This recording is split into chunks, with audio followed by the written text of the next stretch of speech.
Next up, we have Rrhar'il by Team Grimoire from the Phigros soundtrack.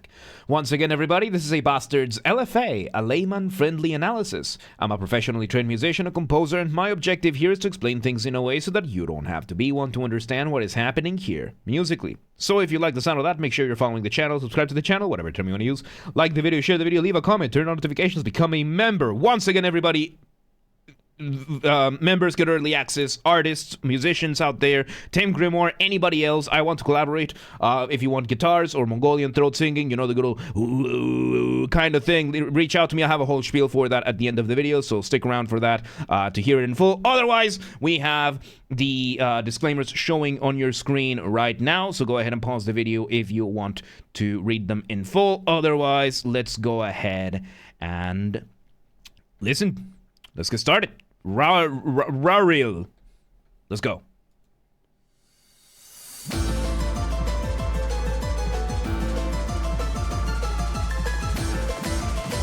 Okay, so we start with, of course, the initial hit of the drums, and then we bring in what sounds to be a piano being doubled by maybe flutes? I'm not entirely sure, giving us our initial motif. So, motif, of course, being, let me bring this up. So, motif being the smallest version of your musical idea, the seed, the essence from which everything else comes from, and then, of course, being done in a doubling, which means you're having more than one instrument playing the same thing at the same time. Then we had a couple of more hits from the drums doing what is called accents. Accents in music, it's not to be able to tell whether or not somebody is from Wisconsin or Michigan. It is to be able to do it's for accentuation. Accentuation being that you are highlighting specific points in the rhythm that are besides the beat. So right now we're having that with the drums because we haven't started the proper beat on this thing. Let's see where it goes.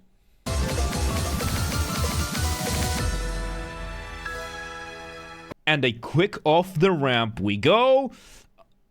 And we engage in a cadence. So, off the ramp, of course, being a colloquial term that I use. Colloquial, by that I mean there's no official academic definition for this, or at least I'm not using it for the sake of simplicity.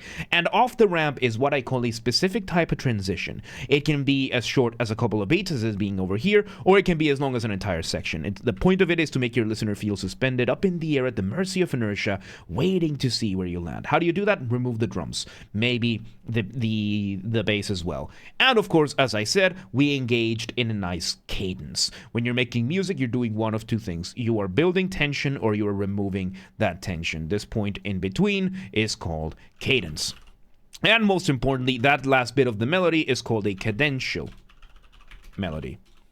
Melody or cadential phrase. When it comes to your motif, motifs are extremely jealous. They are very temperamental, they're very unstable in that sense. They constantly need the validation, the focal point of the spotlight. Otherwise, it just goes bonkers, it breaks your music. All right, Rrhar'il says, thank you for hanging out.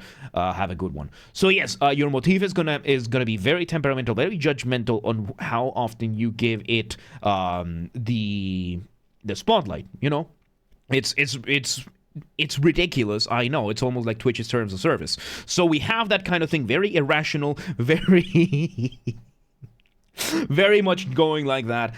In the exception to this is going to be cadential melodies. So let's say we have a motif, right? Let's say we have C major motif over here, right? We have that over here, and any variation of that is going to satisfy the needs of the motif. And then when we bring some sort of cadential melodies, we can bring things that are not really the motif itself, but that still will satisfy it because it's a cadence. It's the tail end. It's a part that the motif doesn't fully care about. So let's see, there is, of course, this type of cadential. There's this type. There's, of course, or the other way around. There's a bunch of different ones, and the point of it is to bring your cadence to a resolution. For some reason, that makes your motif not really care, because after that, you're probably going to reintroduce the motif. Again, a lot of these musical terms are very irrational like that. Music is a very irrational thing. Many things in music simply don't make logical sense, but they make sense within the music. So, yeah, let's see where this goes.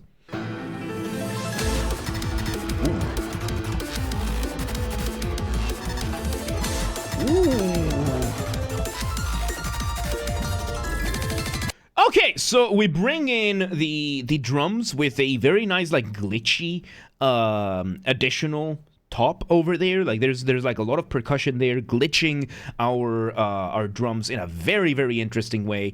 And then we are having the piano being reintroduced, doing a reduced version or reduction of the motif. Let me actually delete the other part. Let's see. So reduction being when you speed up your music or something in music. If we bring back the C major motif, if you reduce it, you know, you can do whatever you want with that.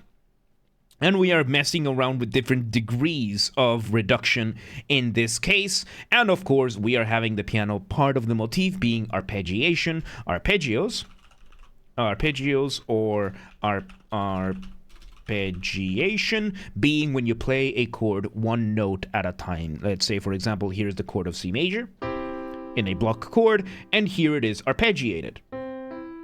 You play the chord one note at a time, which turns your chord into its own melody while still playing the part of a chord. It's a really, really cool phenomenon. And it's just awesome when it comes to music. Again, something that doesn't fully make sense, but it kind of does at the same time. So let's see where this goes. So yeah, we have the drums and the bass doing their thing. And at the start of every couple of repetitions, we're having those accents from the percussions. Again, really cool. Let's see where this goes. Accents again. Ooh. Oh, it's really cool. Thank you for hanging out, Steamers. So now we're having a version of the motif that is engaging in sequencing. Sequencing being another way that you can develop your material, and that just means you're repeating the same motif in the melody, just from different points in the scale. Yeah, it is, and it's nice. I don't mind either way. So, a melodic shape, let's say we take the C major, right? So, Throw welcome today. This one is from the live queue, yes. So we have the C major, right? And sequencing would be, we keep that same melodic shape, we just change the starting point in the following repetitions. So we can do something like stepwise, or we can do leapwise.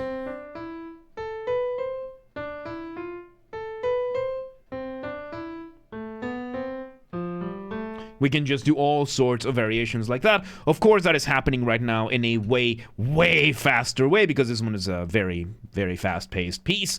And yeah, we're engaging in arpeggios, doing variations on the motif. We are sequencing it. Let's see where it goes.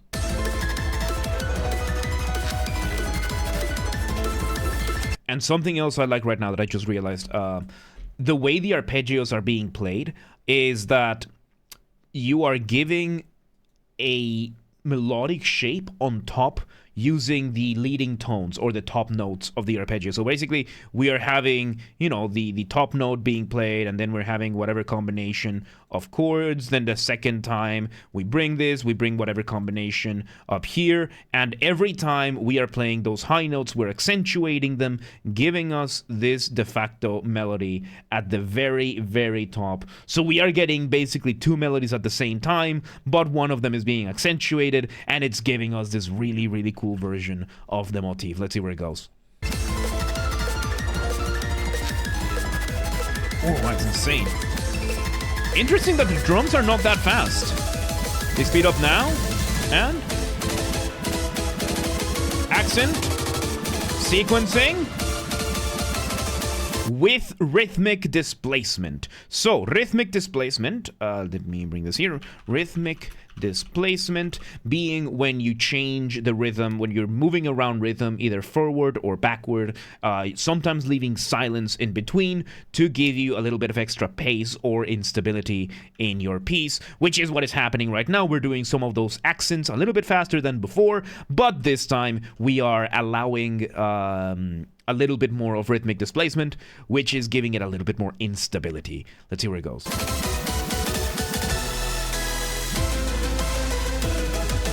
Ooh. So we change over to now the opposite of reduction, which is elongation. We bring in an elongated version of the motif, which is slower. This is slower. We slow down the drums, we slow down everything, and now we are bringing in not just the piano, but we are bringing another synth, bringing us here this tone over here. This is awesome. Let's see where it goes.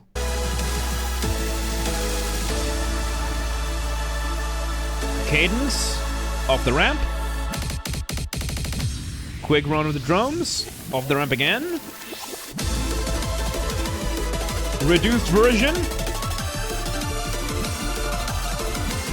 And now we bring back the piano arpeggios really, really fast, but we now have the synth at the top, giving us that melody at the same time. This is a really, really cool way of introducing material. You know, you introduce material A first, then you introduce B, and then you introduce both at the same time. Very, very good way of having multi-layer material being introduced, because you familiarize your listener with one, then with the other, then with both. Gives you a very, very, it's a very good way of bringing things together. So let's see where it goes.